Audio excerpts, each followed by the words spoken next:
A Fish Called Martin is the 17th episode of the 4th season of Full House. This is directed by Joel Zwick, and as always, there will be spoilers from now as I go through the episode and share some thoughts, and I'll go through each part of the narrative in turn rather than going through things chronologically. And it's a pretty interesting episode that actually addresses some really fascinating topics.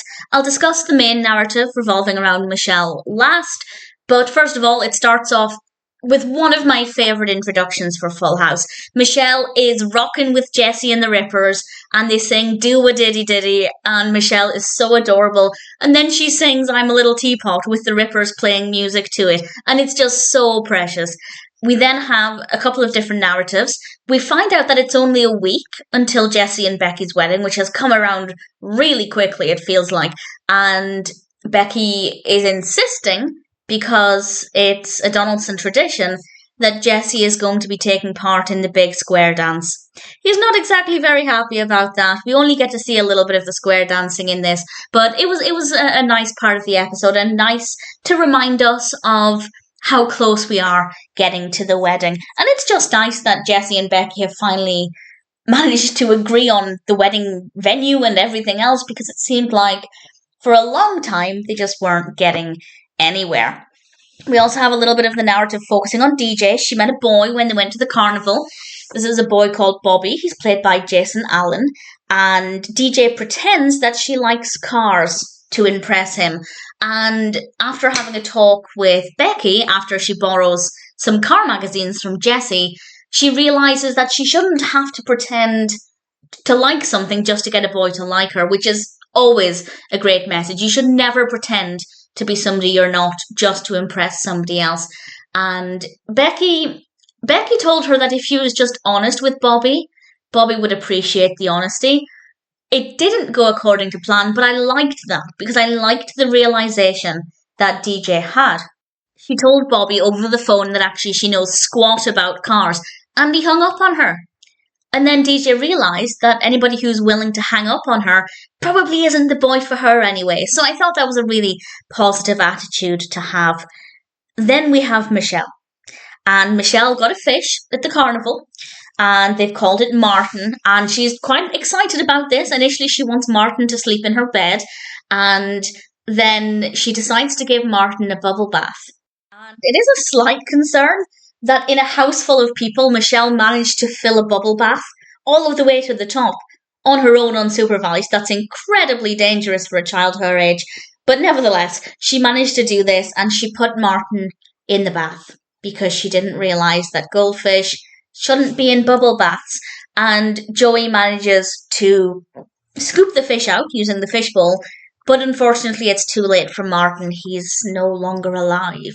But Joey kind of just let Michelle think that the fish was just having a long sleep, which I think in the moment was the right decision, because it made sense for him to then go and discuss it with Danny and Jesse, so they were all in agreement on how best to handle this, because obviously they have to have the death talk, and taking a bit of time to think about the best approach, I think, was definitely the best way to go.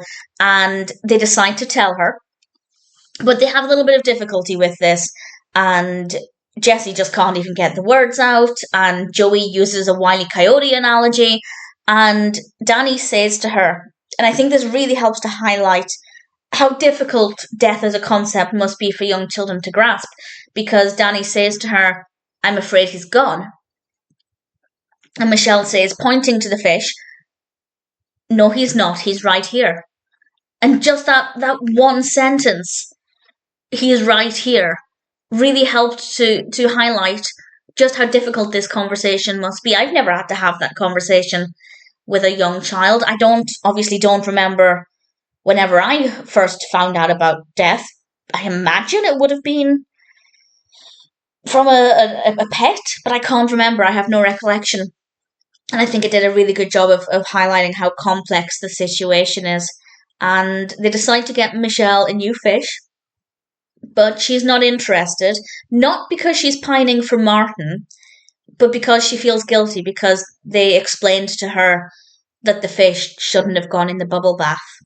And part of me, instinctively, I thought they shouldn't have told her it was her fault. But at the same time, as soon as I had that thought, I kind of corrected myself because it's important that Michelle learns that you can't put a fish in the bubble bath. So it's a really difficult situation, and I just think they did such an amazing job with it.